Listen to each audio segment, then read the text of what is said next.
We're living in a remarkably wealthy time right now.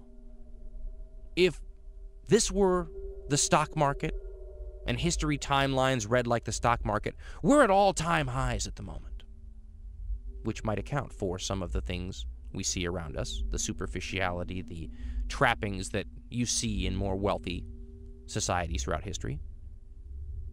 But what happens when you've got a stock market riding at all-time highs for a long time?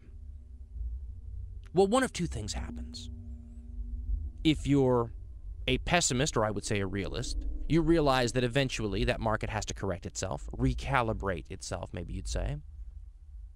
And if you're an optimist, you might say that everything is different than it used to be, and things will never go down again. You'll have slight variations from the norm, but this new market high is the new norm. Don't worry, there'll never be another depression. To me, that's like tempting the gods of history. That's a saying they have, by the way, about like when the people named the Titanic the unsinkable liner. They were saying that that was like thumbing your nose at the gods of history and just asking for trouble. Well, I think when people suggest that change, massive change, unexpected massive change won't happen anymore, or won't happen in certain realms like the economy, I think that's like thumbing your nose at the gods of history. Systems break down, and we have a system that's a heck of a lot more complicated than the one that broke down when the Great Depression happened. And yet, when I was doing my research for this show, I was reading all these economists and historians and historical economists writing about the Great Depression with an air of superiority and sort of a haughty attitude. You could feel it dripping off the pages. It was sort of this mindset that our ancestors were somehow dumb. And look at the stupid, idiotic, moronic mistakes that they made running the economy back then, and why any college graduate of a lower division economics course would know to avoid some of those mistakes the fat cats running the economy back in the days before the Depression made.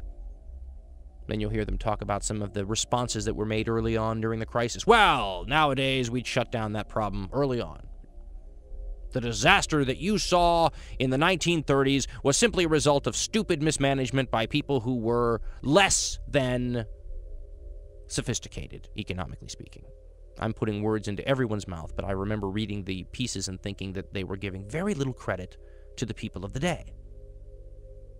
Well, then one of the things I was reading, though, was by a guy named Robert Samuelson. He's an economic writer who I like a lot. And he wrote a whole piece on the Great Depression, and the last paragraph really struck me because basically he was pointing out the point that I wanted to make, which is if you think this can't happen again because we're so much smarter and so much more sophisticated, think again. He says, quote, "It is commonly said that another depression will never occur. This is probably true as long as another depression means a crude repetition of the 30s. However, crises can come in unfamiliar forms. The basic lesson from the Great Depression is that governments cannot permit massive collapses of banks or spending. The deeper lesson is that there are times when the world changes so much and events move so rapidly that even the well-informed do not know how to respond. This is the story of the Depression. Now it seems preventable. Then it was baffling. World War I made restoration of the pre-war economic system difficult, maybe impossible. But that's what world leaders attempted because it was all that they knew, and it had worked. Only its collapse convinced them to try something different. Old ideas were overtaken and overwhelmed. It has happened before. It can happen again." Samuelson, in my mind, is sort of taking the Murphy's Law approach to history. But I'm a Murphy's Law approach to history guy myself. Anything that can go wrong will go wrong. That's Murphy's Law, right? And I would add that the chances of something going wrong seem to be proportional to how sure you were that they wouldn't go wrong. It's that thumbing your nose at the gods of history principle. The more you think you are insulated from the cycles of history, the more likely it is you're going to get smacked by them. And depending on your belief system, maybe getting smacked by the gods of history in a case like this might have some unintended positive consequences. Remember, the Great Depression, in my mind, was like a laboratory experiment. How would the peoples of the world react to this crushing stress of this economic crisis? Well, be interesting, wouldn't it, if you could take 3 steps back and not be horribly involved in the process to see how it would alter things today again? You might get Herbert Hoover's advisor's recalibration of our priorities. We might be able to sweep away a lot of the superficiality that seems to clog up the arteries of Western culture right now. At the same time, crises like the Great Depression or the hyperinflation that Germany had to put up with in the early 1920s are very unpredictable. Once you open that Pandora's box, you don't know what's going to happen.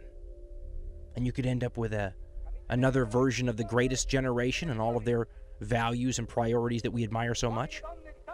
Or you could end up with a stressed, panicking, desperate population voting for policies and people and programs and prescriptions that they never would have voted for in more rational, less stressful, more prosperous times. History is a crapshoot.